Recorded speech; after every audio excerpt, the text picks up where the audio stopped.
Hola, bienvenidos a una nueva edición de Pulso Minero. La llamada tasa de supervisión y control se publicó en el registro oficial hace pocos días y es exigible desde el 1 de julio.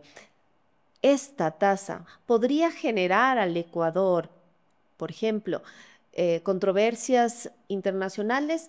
¿Podríamos estar pagando todos nosotros el precio de arbitrajes? Volvemos enseguida para dilucidarlo. Anécdotas, voces y minería responsable. Pulso Minero, explorando los desafíos e historias que construyen un futuro sostenible.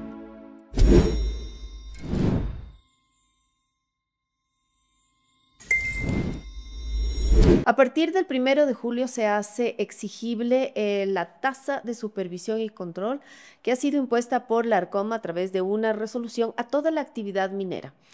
Nos acompaña hoy el doctor Bernardo Tovar, especialista en áreas legales relacionadas con fusiones y adquisiciones, con inversiones. Bernardo, bienvenido a este espacio.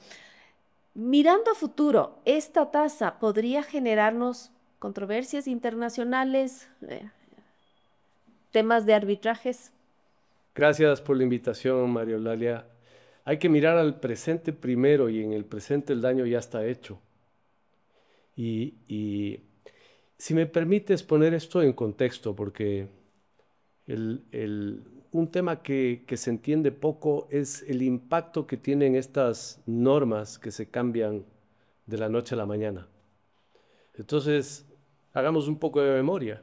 En el 2008, con la constituyente de Montecristi, se cambió la constitución, por supuesto, se echó al traste con la ley de minería que existía, se expidieron mandatos mineros, con ocasión de aquello se confiscaron prácticamente la mitad de las concesiones que existían en el país y evidentemente eso no solo que ahuyentó inversiones, provocó varios arbitrajes, el Ecuador ha perdido varios de esos arbitrajes y está en la situación de tener que pagar, algunos ya se han tenido que pagar, las indemnizaciones de daños y perjuicios que se provocaron con ocasión de eso. Pero digamos que las indemnizaciones son un rubro, que es un rubro que tú lo puedes medir y se ve, potencialmente se va a ver, pero hay un rubro que nadie mide y es el de las oportunidades perdidas.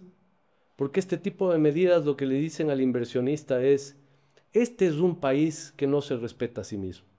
Este es un país que va a dictar cualquier tipo de medida, si es que eso es lo que le conviene a la caja fiscal. No se respetan los derechos adquiridos, no se respeta la estabilidad normativa y entonces lo que tenemos es un país en el que las inversiones sobrevuelan y aterrizan en nuestros países vecinos. Porque los políticos tienen que entender que no solo hay minas en el Ecuador, hay minas en Colombia, y especialmente hay minas en Perú y Chile que comparten con el Ecuador el mismo cinturón interandino. Y entonces ese es un problema que a veces no se ve, el de las oportunidades perdidas. Llegamos al gobierno de Lenín Moreno. ¿Qué se hizo por presión de la CONAIE? Que son otros de los enemigos del país que cuando se trata de combatir la minería son muy firmes y en cambio tienen un silencio cómplice, sospechoso cuando se trata de condenar la minería ilegal. ¿Y qué lograron con la presión que tuvieron? Se cerró el catastro minero. Hoy estamos felices de que se abra el catastro minero. ¿Para qué? Para la mediana minería, para la pequeña minería. Bueno, sí, está bien que el gobierno tenga estrategia y lo haga poco a poco, pero a donde voy es a qué sucedió. Nuevamente, tenemos un esquema de adquisición de concesiones mineras, llega un gobierno por presiones políticas, cierra el catastro. Y hoy volvemos a caer en lo mismo. Es decir, yo no sé si se ha medido el impacto, pero conversando con un experto me decía, estamos volviendo a revivir el catastro minero, el impacto del mandato minero del año 2008. Y es tal cual, porque una manera de confiscar propiedades no es solamente extinguirlas como se extinguieron en ese caso por un mandato de la constituyente. También es clavarles una exacción tan draconiana, tan incompatible con el desarrollo de los negocios, que a esas empresas no les queda más remedio que renunciar a seguir operando y cerrar sus puertas. Entonces, desgraciadamente tenemos una cultura de irrespeto a los derechos, de inestabilidad normativa. Y cierro esta parte introductoria solamente con una comparación. Ernst & Young sacó un estudio de las inversiones y el desarrollo de la industria minera en Perú desde el año 2011, 2010 hasta el año 2019. 44.000 millones de inversiones de inversión extranjera directa, es decir, un promedio, si no me fallan los cálculos, pero alrededor de entre 8 y 9.000 millones de dólares anuales. Es decir, muchísimo más de lo que en un año de lo que el Ecuador ha logrado en toda esa década. Minas a gran escala, proyectos a gran escala operando en el Perú, 47, que es la última vez que chequeé. En Ecuador, 2. Claro. Es decir, desde el 2000, desde la década de los 2000 hasta hoy, el país no ha sido capaz de poner más que 2 proyectos mineros de gran escala, que es Fruta del Norte y Mirador, no hay más. Y esos proyectos que ahora son minas han tenido un impacto enorme en la economía nacional, un impacto enorme en la economía local. Por ejemplo, 1 de cada 200 dólares que entran al país, entran gracias a Fruta del Norte. Inclusive con los precios del oro, esa cifra va a ser incluso menor. Ya no será 1 de cada 200, será 1 cada 150 dólares. Pero, Bernardo, muchas veces cuando el gremio minero dice no a la tasa o se nos cambia el marco tributario, hay quienes dicen ya están los mineros lloriqueando por un impuesto más. Esto no se trata de lloriquear por un impuesto más, ni tampoco es un tema netamente minero, es un tema de país. Este país tan generoso en el suelo y en el subsuelo, este país con tantas oportunidades para desarrollar industrias, finalmente, lo que tú dices, las inversiones sobrevuelan el país, pero no logran aterrizar, porque no hay la pista de aterrizaje. Es que yo creo que es muy míope decir que aquí los que sufren son los mineros.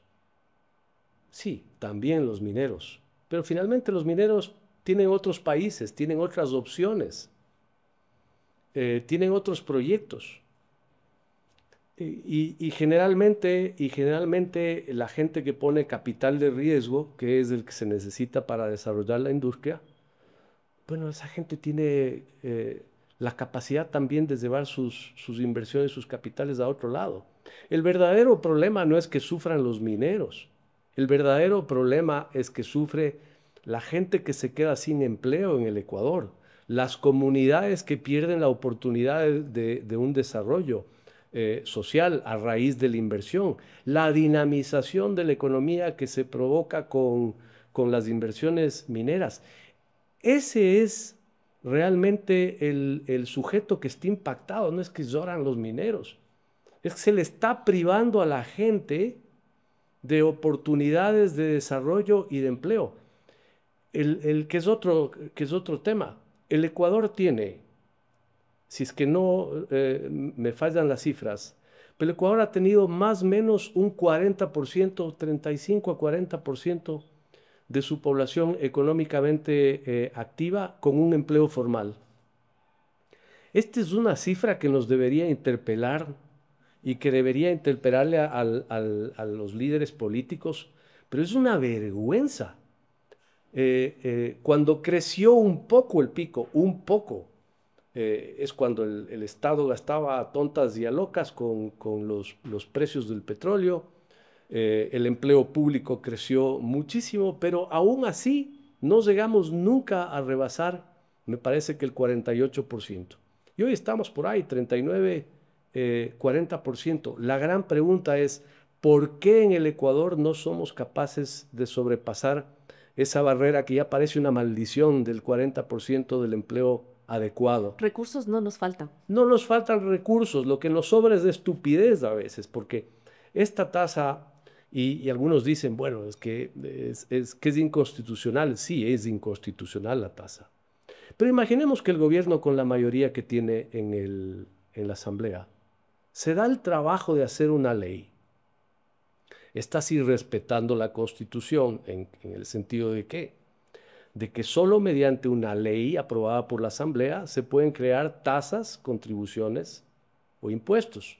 No es solamente impuestos, porque no es solamente que los tributos que se califican como impuestos pueden ser creados por la Asamblea Nacional. No, también las tasas y contribuciones necesitan base legal.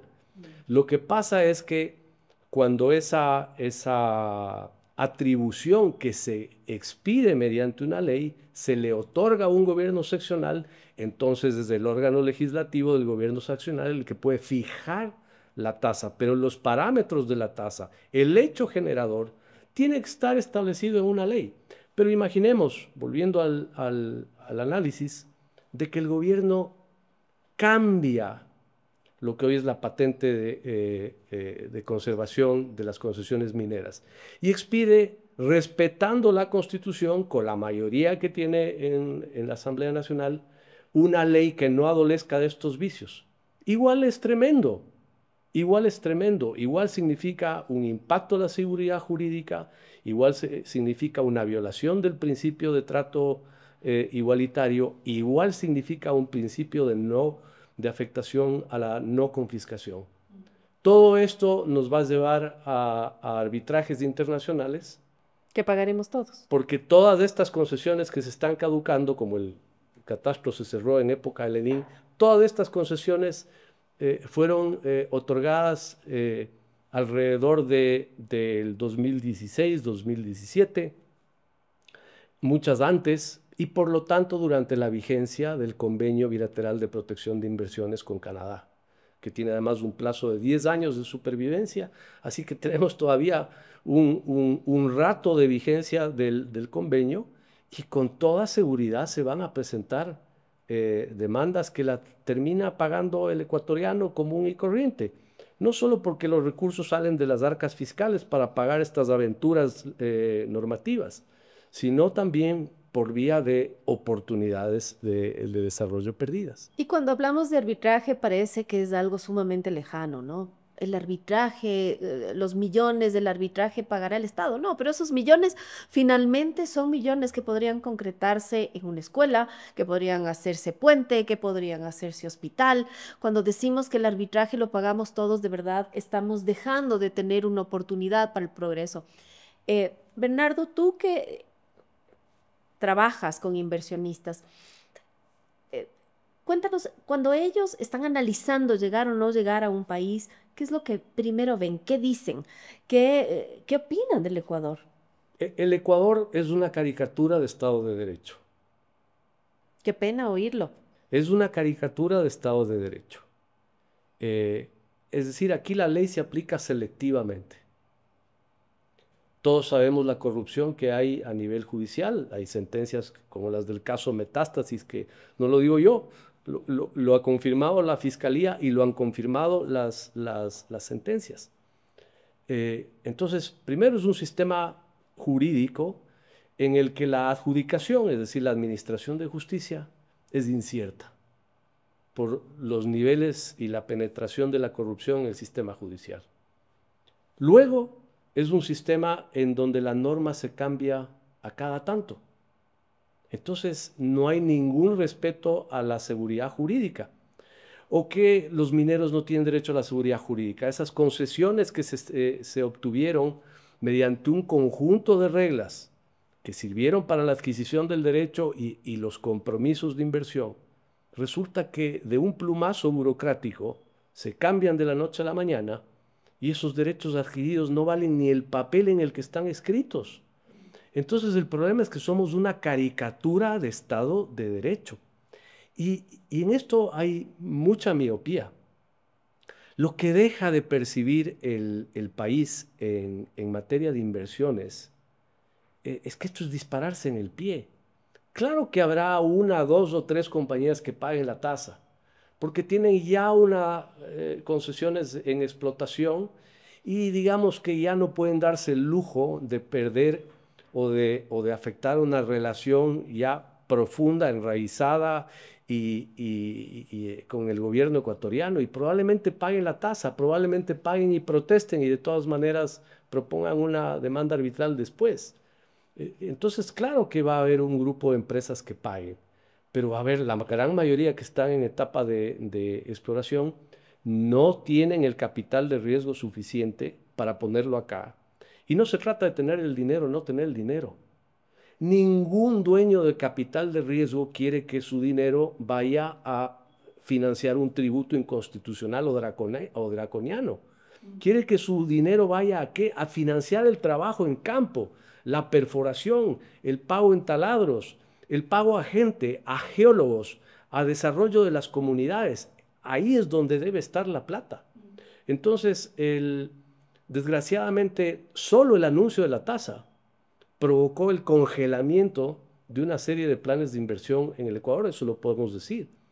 Empresas que están en el Tier 1 del mundo minero, que estaban dispuestas a venir a adquirir proyectos, se les congelaron los pies. Y es por esto, aunque la tasa se derogue el día de mañana, El daño ya está hecho. el daño ya está hecho. Sin embargo, el gobierno, a través de algunos de sus funcionarios, ha dicho que se vayan. Los que no quieren pagar la tasa, que se vayan. Porque de todas maneras están en cola los interesados en entrar al Ecuador. ¿Será cierto? Totalmente falso. Eso no es así. Así no funciona el mundo. Así no funciona el mercado de capitales de riesgo. Y claro, si estuvieran en cola, como dicen los inversionistas internacionales, con mayor razón para facilitarles la venida y empezar a generar un ecosistema de desarrollo en base a ¿qué? A la facilidad de invertir en el Ecuador, a la certeza de la estabilidad de la normativa jurídica, a la simplificación de los trámites. Pero lo que estamos haciendo es exactamente lo contrario. Estamos cambiando normas a cada tanto, cargando más la ya abultada tasa fiscal que existe en el Ecuador. El Ecuador, comparativamente hablando, es de los países más altos de la región en cuanto a la tasa de conservación minera, antes de la tasa del Arcón. La tasa del Arcón eleva en 15 veces, y esto simplemente para poner en contexto. Digamos que una empresa minera junior que tiene un proyecto que está explorando, invierte 20, 30 millones de dólares al año, no más. Y no se trata de tener muchísimo dinero. Se trata de que no pueden indigestarse, tienen que ir haciendo las cosas con una progresión y una secuencia.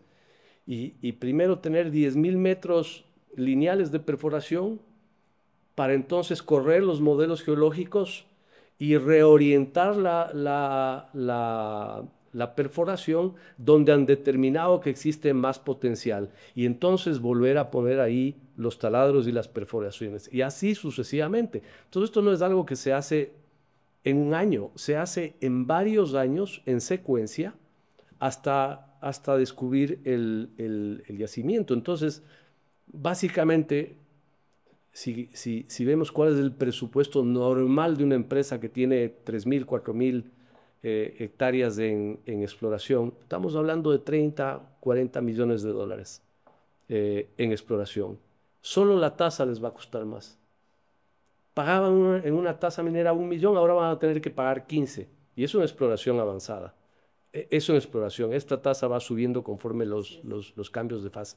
Entonces es un absurdo, además por las dimensiones draconianas de la exacción, en donde básicamente se le está diciendo al inversionista lo que usted pensaba poner en la tierra, en trabajo, en comunidades, en perforación, en laboratorios, ahora lo va a tener que poner en la burocracia que cobra un sueldo.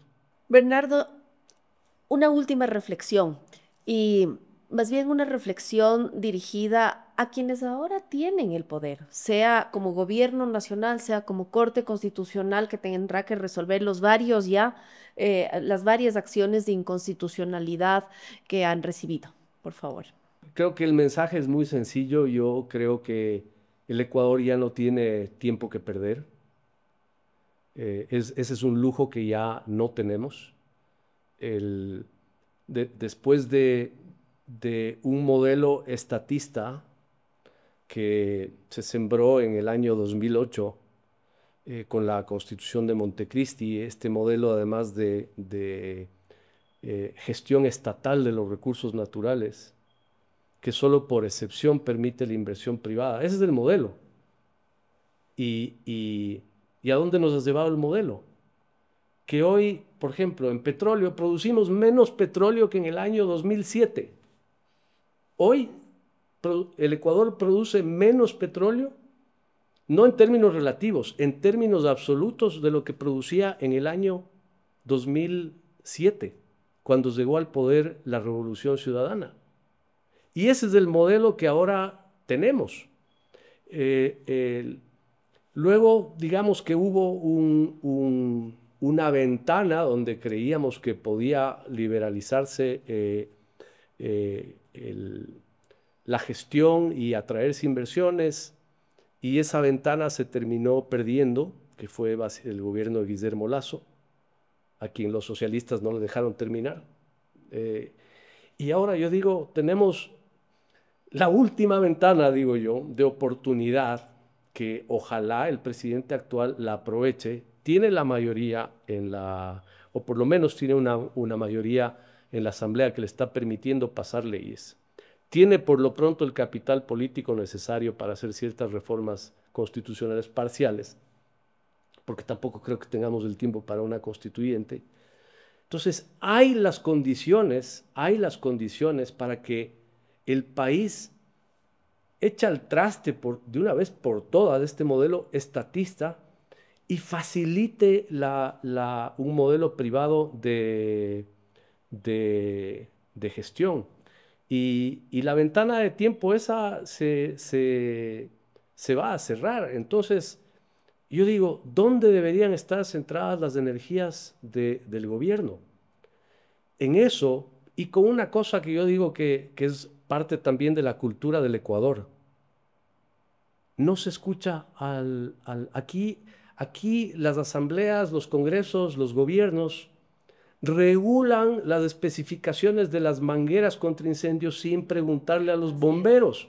Así es. Esto es una locura. Entonces, no sé a quién oyen, de quién se asesoran, pero al que le tienen que oír y con el que se tienen que sentar es con el inversionista. Yo podría dar casos de muchos inversionistas, de proyectos que tienen un CAPEX de $3 billones de inversión, que ni siquiera pudieron conseguir una cita con el ministro de Finanzas de hace un año. Yo no entiendo cómo se regula sin escuchar a los inversionistas, sin entender cómo funciona el mercado de capitales. Eso no significa que se impongan las condiciones del inversionista. Significa que al menos se sienten a escuchar y a entender. Es que, de nuevo, esto yo digo es fruto de esta tara estatista que tenemos. No es que el inversionista viene a imponer condiciones. Si es que uno tiene un restaurante, ¿a quién le oye? Al cliente que viene a comer y a pagar la cuenta. Y el cliente impone las condiciones. Por supuesto que impone las condiciones, porque ese cliente tiene la opción de irse a otro país. Entonces, este chauvinismo de decir, ¿por qué tenemos que aceptar las condiciones? Es que no son condiciones.